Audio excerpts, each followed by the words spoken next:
എൻ്റെ പേര് അൽഫോൺസ. ഇടുക്കി ജില്ല അടിമാലിയിൽ നിന്ന് വരുന്നു. എനിക്ക് ഒരു 20 വർഷമായിട്ട് ബ്രോങ്കൈറ്റിസിൻ്റെ പ്രോബ്ലം ഉണ്ടായിരുന്നു. 2 വർഷം മുമ്പ് അത് അടുപ്പിച്ച് വരികയും കണ്ടിന്യൂസ് മരുന്നെടുക്കുകയും ഇൻഹേലർ ഉപയോഗിച്ചുകൊണ്ടിരിക്കുക. എൻ്റെ കൂട്ടുകാരി പറഞ്ഞിങ്ങനെ ഒരു ജപമാലയുണ്ട്, ഒന്ന് കയറി നോക്കൂ. ഞാനത് കൂടിക്കൊണ്ടിരുന്ന സമയത്ത് 2 ആഴ്ച കഴിഞ്ഞപ്പോൾ അച്ഛൻ വിളിച്ചു പറഞ്ഞു, അൽഫോൺസ ശക്തമായി പ്രാർത്ഥിക്കുക എന്ന്. അപ്പോൾ അതിനുശേഷം എനിക്ക് വല്ലാത്തൊരു ബുദ്ധിമുട്ടിലേക്ക് വന്നുകൊണ്ടിരിക്കുന്ന ദിവസങ്ങളിൽ ഒരു ദിവസത്തെ ജപമാലയിൽ മനസ്സുകൊണ്ട് വിഷമിച്ച് 20 വർഷമായി ഈശോയെ ഞാനിത് അനുഭവിക്കുന്നത്.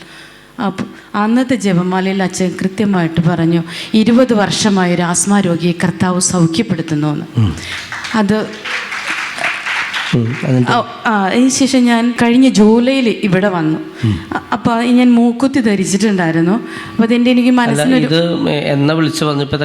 ജൂലൈ 2025 ജനുവരിയിൽ 2025 ജനുവരിയിലാണ് വിളിച്ചു പറയുന്നത്. അതിനുശേഷം രോഗം മാറി ഉണ്ടായി. ഞാൻ എൻ്റെ ഉണ്ടായിരുന്നു ശക്തമായത് മാറി. അപ്പോൾ ഞാൻ മൂക്കുത്തി ധരിച്ചിട്ടുണ്ടായിരുന്നു. അപ്പോൾ എനിക്ക് അറിയാം ഇത് ഒരു തടസ്സമാണെന്ന്. അപ്പം ഞാൻ വളരെ മാനസികമായിട്ട് വിഷമിച്ചു. ഇവിടെ കഴിഞ്ഞ ജൂലൈയിൽ എനിക്കിവിടെ ഏകദിന കൺവെൻഷനിൽ പങ്കെടുക്കാൻ പറ്റി. അന്ന് ഞാൻ ആ മൂക്കുത്തി ഊരി മാറ്റി.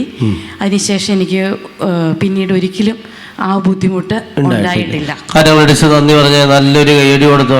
മനസ്സിലായി, 20 വർഷമായിട്ടുള്ള ആ രോഗം മാറി കിട്ടിയ ആസ്മ. രണ്ടാമത്തെ സാക്ഷ്യം മകൾക്ക് വേണ്ടിയിട്ട്. മകൾക്ക് ശരീരത്തിൽ കരപ്പൻ്റെ രോഗമുണ്ടായി. കരപ്പൻ വലിയ കുട്ടിയാണ്.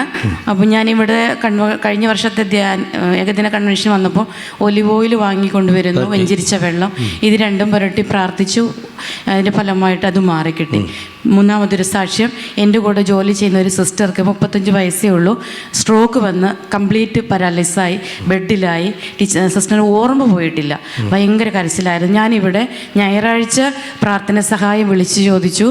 അന്നത് ആ ആഴ്ചത്തെ ചൊവ്വാഴ്ചയിൽ അച്ഛൻ വിളിച്ചു പറഞ്ഞു, കിടപ്പിലായൊരു സിസ്റ്ററിനെ കർത്താവ് സൗഖ്യപ്പെടുത്തുന്നു. പിറ്റേ ദിവസം ആ സിസ്റ്റർ എഴുന്നേറ്റു, കൈ ഉയർത്തി പിടിക്കും. ചെറുതും വലുതുമായ ഒത്തിരി അനുഗ്രഹം തന്ന ഈശോയെ ഒത്തിരി നന്ദി.